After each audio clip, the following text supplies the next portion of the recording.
सखी रे मुरली लीजै चोरी, जिन गोपाल कीन्ही अपने बस प्रीति सबन की तोरी। छिनैक घर भीतर निशिबासर धरत न कबहु छोरी। कबहु कर कबहु अधरन कट कबहु खोसत जोरी। ना जानो कछु मेली मोहिनी राखी अंग अंग भोरी। सूरदास प्रभु को मन सजनी बंध्यो राख की डोरी। सूरदास प्रभु को मन सजनी बंध्यो राख की डोरी। प्यारे बच्चों, इस पद की हम सरलतापूर्वक व्याख्या करेंगे, एक एक शब्द के अर्थ को समझेंगे और इस पद की हम सरलतापूर्वक व्याख्या करेंगे। सखी री मुरली लीजे चोरी। सूरदास जी कहते हैं कि एक गोपी दूसरी गोपी से कहती है कि हे सखी, जो श्री कृष्ण की मुरली है इसे चुरा लो। जिन गोपाल कीन्ही अपने बस प्रीति सबन की तोरी।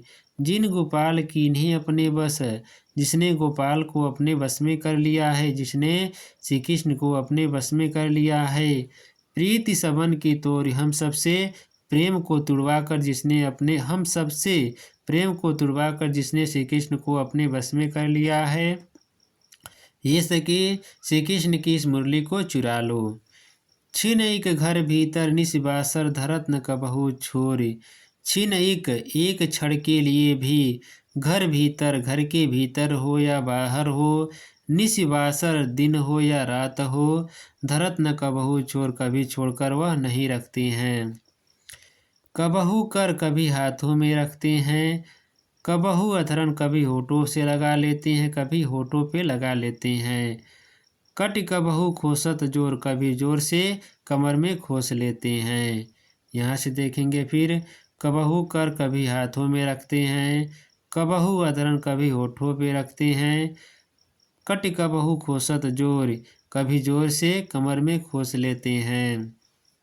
इसलिए श्री कृष्ण की मुरली को चुरा लो। ना जानो कछ मेल मोहिनी राखी अंग अंग भोरी। ना जाने कौन सी मोहिनी मंत्र कर दिया है। ना जानो कछु मेल मोहिनी, ना जाने कौन सा जादू कर दिया है। राखे अंग अंग भोरी, और अंग अंग को भुलावा करके अंग अंग को भुलावा देकर रख दिया है। ना जानो कछु मेल मोहिनी राखे अंग अंग भोरी।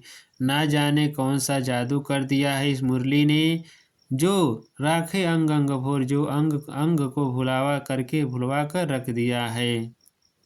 आगे देखेंगे, सूरदास प्रभु को मन सजनी बंध्यो राख की डोर। सूरदास जी कहते हैं कि हे सजनी, हे सखी। सूरदास प्रभु को मन सजनी, सूरदास जी कहते हैं कि जो ये प्रभु का मन है, अर्थात जो ये श्री कृष्ण का मन है, हे सखी बंध्यो राख की डोर, मुरली के साथ प्रेम की डोर में बंध गया है। इस पद का हम काव्यगत सौंदर्य देखेंगे। काव्यगत सौंदर्य क्या है, तो भाषा ब्रज है, शैली मुक्तक और गीतात्मक है, गुण माधुर्य है, रस श्रृंगार है, छंद गेय पद है, शब्द शक्ति लक्षणा है। अलंकार यहाँ पर कौन सा है, तो अनुप्रास अलंकार है। कबहु कर कबहु और मेल मोहिनी में क्रमशः क तथा ह और म वर्ड की पुनरावृत्ति होने से यहाँ अनुप्रास अलंकार है। आगे देखेंगे, पुनरुक्त प्रकाश अलंकार भी है। अंग अंग में एक ही शब्द की पुनरावृत्ति होने से यहाँ पुनरुक्त प्रकाश अलंकार है। रूपक अलंकार भी है, यहाँ पर रूपक अलंकार भी है। राग की डोर अर्थात प्रेम रूपी डोर का वर्णन किया गया है, जिस कारण यहाँ रूपक अलंकार है। आगे देखेंगे अब हम, ऊधव मोहि ब्रज बिसरत नाही। वृंदावन गोकुल वन उपवन सघन कुंज की छाही। प्रात समय माता जसुमति अरुनंद देख सुख पावत। माखन रोटी दहियो सजायो अति हित साथ खवावत। गोपी ग्वाल बाल संग खेलत सब दिन हसत सिरात। सूरदास धन धन ब्रजवासी जिनसो हित ददतात। प्यारे बच्चों, इस पद की हम व्याख्या करेंगे। इस पद के एक एक शब्द के अर्थ को समझेंगे और इस पद की हम व्याख्या करेंगे। उद्धव मोहि ब्रज बिसरत नाही। श्री कृष्ण उद्धव से कहते हैं कि हे उद्धव, उद्धव मोहि ब्रज बिसरत नाही। सूरदास जी कहते हैं कि श्री कृष्ण उद्धव से कहते हैं कि हे उद्धव, मुझे ब्रज भुलाए नहीं भूलता। वृंदावन गोकुल बर उपवन सघन कुंज की छाही।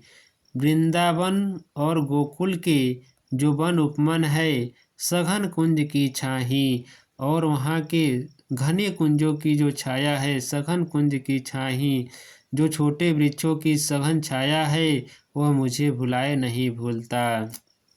वृंदावन गोकुल वन उपवन सघन कुंज की छाही।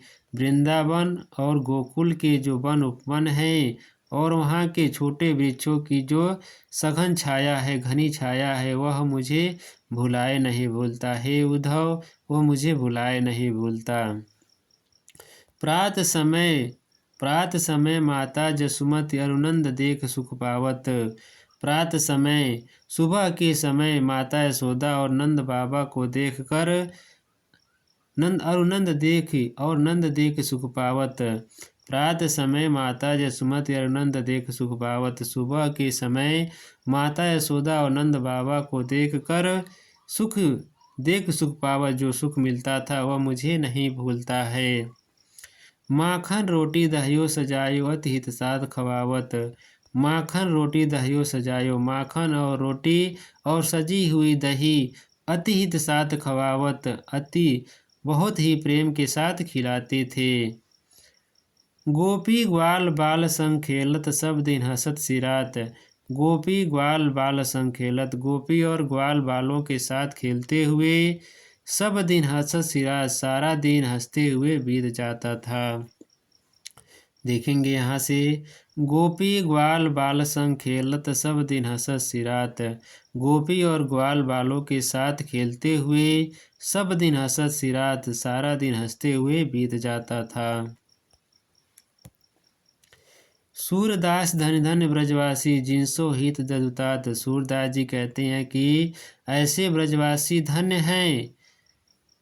सूरदास धन धन ब्रजवासी, सूरदास जी कहते हैं कि ऐसे ब्रजवासी धन्य हैं जिनसो हित जदुतात, जिनका कल्याण चाहने वाले, जिनका हित चाहने वाले जदुतात अर्थात श्री कृष्ण हैं। सूरदास धन धन ब्रजवासी जिनसो हित जदुतात। सूरदास जी कहते हैं कि ऐसे ब्रजवासी धन्य हैं जिनका कल्याण चाहने वाले श्री कृष्ण हैं। इस पद का हम काव्यगत सौंदर्य देखेंगे। काव्यगत सौंदर्य क्या है इस पद का, इसे पढ़ेंगे और जानेंगे। काव्यगत सौंदर्य क्या है, तो भाषा ब्रज है, गुण माधुर्य है, रस श्रृंगार है, छंद ज्ञात्मक है, शब्द शक्ति अभिधा और व्यंजना है। अलंकार यहाँ पर कौन सा है, तो अनुप्रास अलंकार है। ब्रज विसरत, गोपी ग्वाल और अतिहित में क्रमशः ब गत और त वर्ण की पुनरावृत्ति होने से यहाँ अनुप्रास अलंकार है।